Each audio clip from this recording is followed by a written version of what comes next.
Quelle a été l'enfance du pervers narcissique? Peut-être qu'aujourd'hui vous vous posez cette question parce que vous avez besoin de comprendre un petit peu comment s'est construit le pervers narcissique, quelle est sa psychologie, d'où ça vient, qu'est-ce qui s'est passé dans sa vie pour qu'il en vienne à devenir un pervers narcissique, parce qu'on ne naît pas pervers narcissique, on le devient.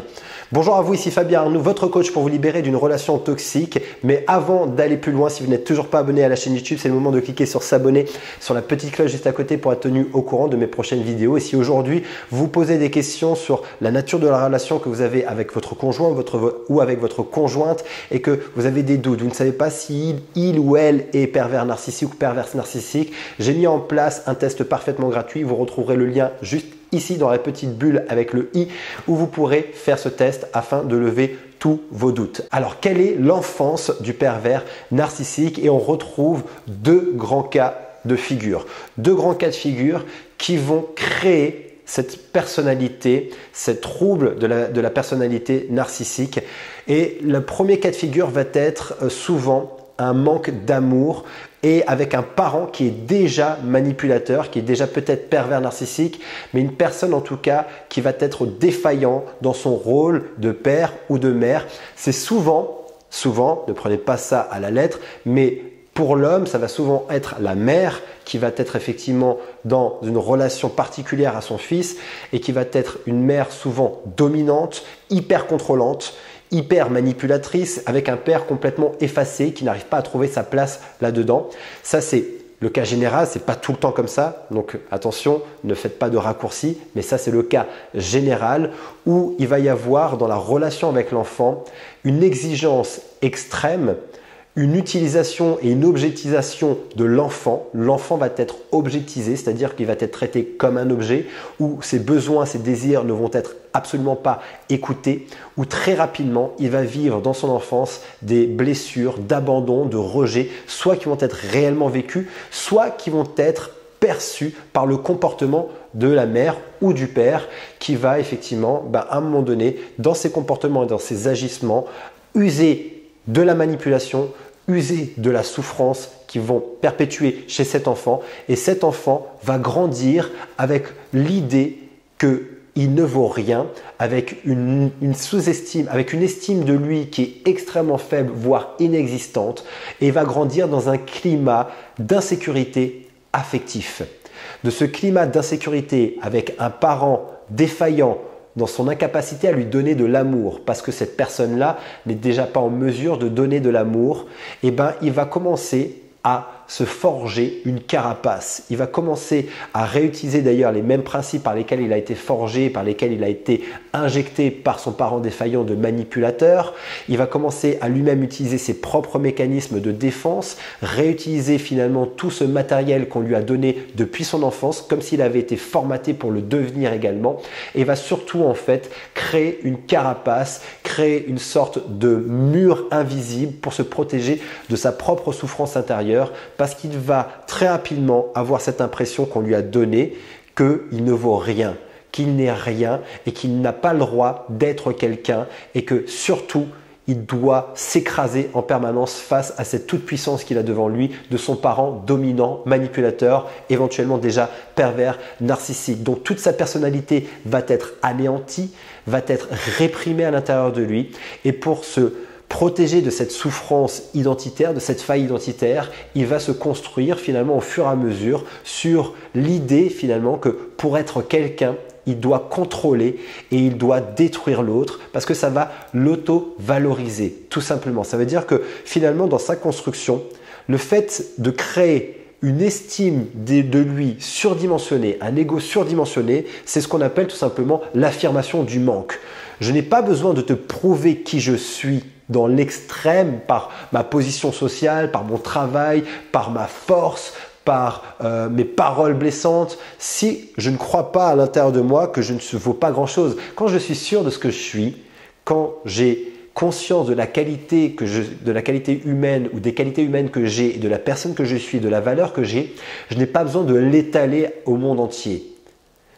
Vous voyez, ça c'est vraiment ce qu'on appelle l'affirmation du manque. Donc le pervers narcissique est dans cette affirmation de ce manque-là, dans l'idée qu'il est supérieur aux autres, parce qu'à l'intérieur, en fait, tout simplement, il croit qu'il est l'opposé de ça, justement qu'il ne voit absolument rien. Cependant, cette réalité-là, malheureusement, et cette vérité-là, cette croyance qu'il a à l'intérieur de lui, au plus profond de lui, il ne voudra plus jamais aller s'y confronter parce qu'elle est synonyme d'une grande souffrance et donc jamais il ne se remettra en question. C'est ça le problème, c'est que avec cet ego surdimensionné qu'il a construit comme une carapace, pour, à la base, se protéger, c'est un mécanisme de défense qu'il a mis en place. Et bien malheureusement, ce mécanisme-là est tellement rigide et il s'est construit au fur et à mesure et il a renforcé tellement ce mécanisme de défense que, imaginez ça un petit peu comme une sorte de coque qui durcit, qui durcit, qui durcit, qui durcit, qui durcit et qui à un moment donné devient imperméable à tout type d'émotion, à tout type d'influence extérieure et que surtout à l'intérieur, cette souffrance-là, il l'a complètement comprimée et elle va le ronger toute sa vie. Cependant, étant donné que cette coque est tellement solide et c'est du béton armé, il ne pourra jamais remettre en question son fonctionnement. Il est bloqué dans son propre système de défense. Ça, c'est le premier cas. Et l'enfant qui a grandi avec ce parent dominant, ce parent destructeur et manipulateur, eh ben, il va créer finalement ce parent, un enfant qui est un peu à son image et donc créer un enfant qui deviendra pervers narcissique. Mais souvenez-vous et gardez bien en tête que l'enfant ne naît pas pervers narcissique. À la base, cet enfant-là est né comme tous les enfants avec une attente d'amour, de joie. Il était dans l'attente d'avoir et de vivre dans un environnement sécurisant où il avait cette sécurité affective qu'il n'a jamais eue et s'est construit donc une carapace pour pouvoir justement pallier à ce besoin-là. Le deuxième cas de figure, c'est l'enfant roi. L'enfant qui a été en permanence sublimé, qui a été en permanence mis sur un piédestal à outrance et qui n'a en fait eu aucune limite. C'est-à-dire que l'un de ses parents l'a tout le temps mis tout en haut de la pyramide, tel un roi, tel un enfant roi qui finalement avait à la moindre crise accès à tout ce qu'il voulait dans sa vie. C'est un enfant où son père ou sa mère, à un moment donné, mis dès sa naissance cet enfant-là sur un piédestal et n'en est plus jamais redescendu. C'est-à-dire que quoi qu'il se passait, il n'avait jamais la responsabilité de ce qu'il faisait. Quoi qu'il se passait, c'était toujours la faute des autres et ce n'était pas de sa faute parce que lui était parfait. Qu'au moindre caprice, on lui cédait tout. On lui a tout donné et on lui a trop donné. Ce qui fait qu'il n'a absolument pas eu de limite dans l'interaction qu'il avait avec les autres. Il n'a pas du tout appris à respecter les autres. Il n'a pas du tout appris à considérer les émotions des autres. Il n'a pas du tout développé en fait son empathie. Il n'a pas développé sa compassion parce que l'autre était toujours à son service. Il a en fait eu une éducation où il a appris que son environnement était à son service, que tout ce qui l'entoure est un objet, quelque chose qu'il peut utiliser pour lui et que lorsqu'il n'obtient pas ce qu'il veut, il a le droit de faire sa crise et de détruire comme on pourrait détruire, comme un enfant pourrait faire sa crise avec un objet avec un jouet qu'il n'arrive pas exactement à mettre dans la position qu'il veut. Il pique sa crise, il jette le jouet, il le casse par terre et c'est comme ça.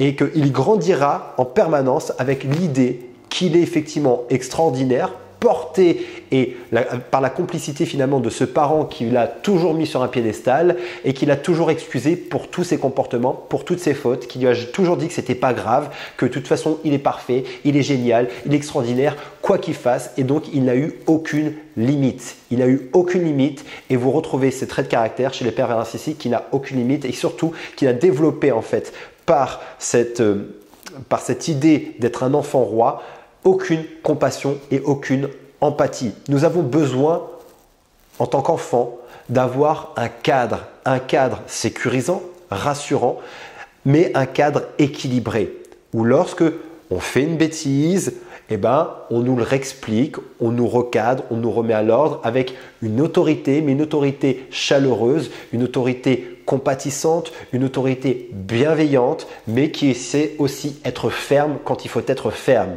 Cet enfant roi n'a jamais eu cette fermeté-là et a toujours eu accès à tout ce qu'il désirait et a participé à un moment donné à créer un trouble de sa personnalité, pensant qu'il est bien évidemment au-dessus de tout le monde et que c'est un ego surdimensionné avec derrière une manipulation par laquelle il a déjà été finalement victime lui-même de par ce parent qu'il a mis sur un piédestal et qui va utiliser ensuite comme un mécanisme normal, naturel pour tout simplement contraindre et contrôler son environnement parce que dès qu'il n'obtiendra pas ce qu'il veut, ça va être la crise. Et les fameuses crises et les rages narcissiques proviennent souvent de ce type de psychologie.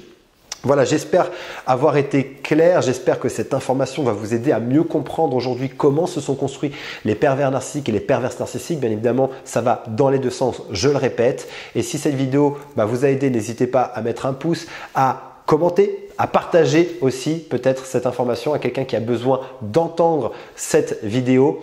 Et je rappelle que vous avez le test si aujourd'hui vous avez des doutes, si vous êtes bien en relation, en couple avec un pervers narcissique ou une perverse narcissique, vous pouvez faire le test, vous avez l'information qui est juste ici, il suffit de cliquer dessus, vous serez redirigé vers le test. Mais aujourd'hui, si vous avez besoin d'aller plus loin, si vous êtes aujourd'hui 100% déterminé et engagé à être libre, à vous libérer de cette relation hautement toxique, à vous libérer de l'emprise émotionnelle, de la dépendance affective à ce type de personnalité hautement toxique, j'ai alloué ces prochains jours quelques créneaux pour vous permettre d'avoir une session diagnostic au téléphone où on fera le point ensemble sur votre situation et je vous expliquerai durant cette session le moyen le plus rapide et le plus efficace pour pouvoir vous libérer de cette relation. Vous retrouverez le lien également juste en dessous de cette vidéo ou juste à côté quelque part à la fin de la vidéo. Il vous suffira de cliquer dessus, vous serez redirigé vers mon agenda, vous prenez rendez-vous et je vous appelle. D'ici ma prochaine vidéo, mon prochain audio, souvenez-vous et rappelez-vous, vous méritez d'être aimé et vous méritez d'être heureuse. À très bientôt.